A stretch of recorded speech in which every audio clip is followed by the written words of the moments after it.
Tejashwi Yadav helicopter में बैठे हुए मछली खाते हैं नवरात्र के दिनों में और उसकी वीडियो भी सोशल मीडिया पर अपलोड करते हैं। उसकी प्रतिक्रिया में आदरणीय प्रधानमंत्री जी कुछ इस प्रकार की बातें बोलते हैं कि कानून किसी को मना नहीं करता कुछ भी खाने से, मोदी किसी को मना नहीं करता कुछ भी खाने से, लेकिन सावन के महीने में ये खाते हुए और उस खाते हुए को दिखा रहे हो, ये कोई सही काम नहीं होता। इस तरह की बातें उन्होंने कही थी।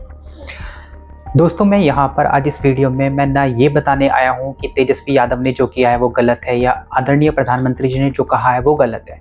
मैं ये जो नॉनवेज का मुद्दा चलता है, बहुत लोग अक्सर कहते हैं जो मांसाहार नहीं है, मांसाहार का सेवन नहीं करते हैं, उसको लेकर बड़ी बड़ी बातें बोलते हैं कि मांसाहार गलत होता है, जीव हत्या बहुत बुरी चीज़ होती है।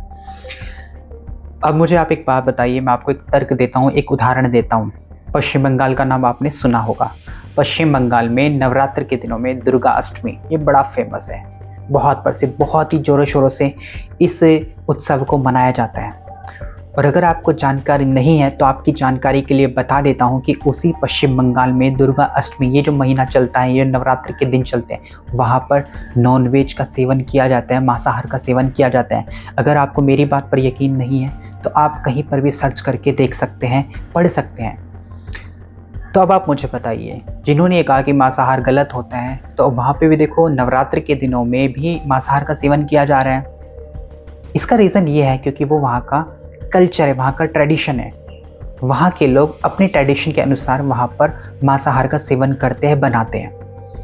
हो सकता है आप जिस जगह पर रहते हो नवरात्र के दिनों में वहाँ पर इस चीज़ का सेवन नहीं किया जाता है, तो इसका तो ये मतलब हो ही नहीं सकता ना कि अगर आप सेवन नहीं करते हैं, नवरात्र के दिनों में सेवन नहीं करते हैं, तो कोई भी ना करे।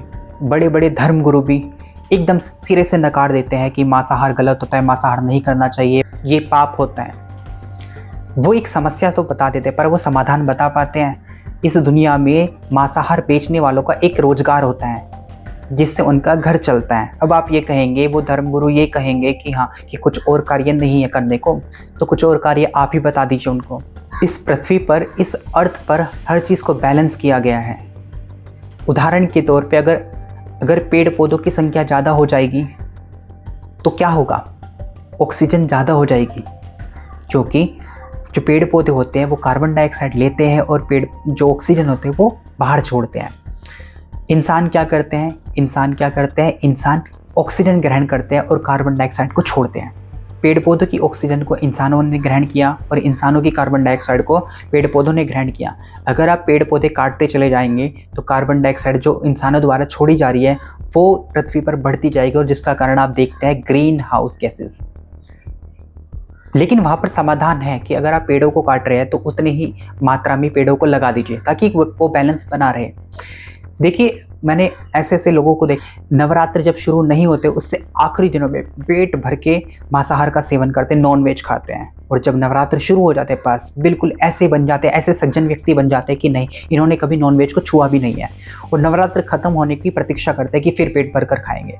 ऐसे व्यक्तियों का क्या फ़ायदा? अगर आपको खाना नहीं है कि तो बिल्कुल शुरू से नहीं खाइए, तब कहा जाएगा कि हाँ आप मांसाहार का सेवन नहीं करते हैं। और अगर आप खाते हैं तो आप दिनों को मत देखिए कि आज नहीं खाना कल खाना है, ये भी गलत बात है।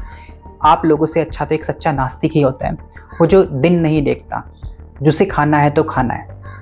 आई होप आप लोगों को मेरी बातें समझ में आ गई होगी। आप लोगों की क्या प्रतिक्रिया है इस मुद्दे को लेकर कमेंट सेक्शन में ज़रूर बताइएगा। धन्यवाद।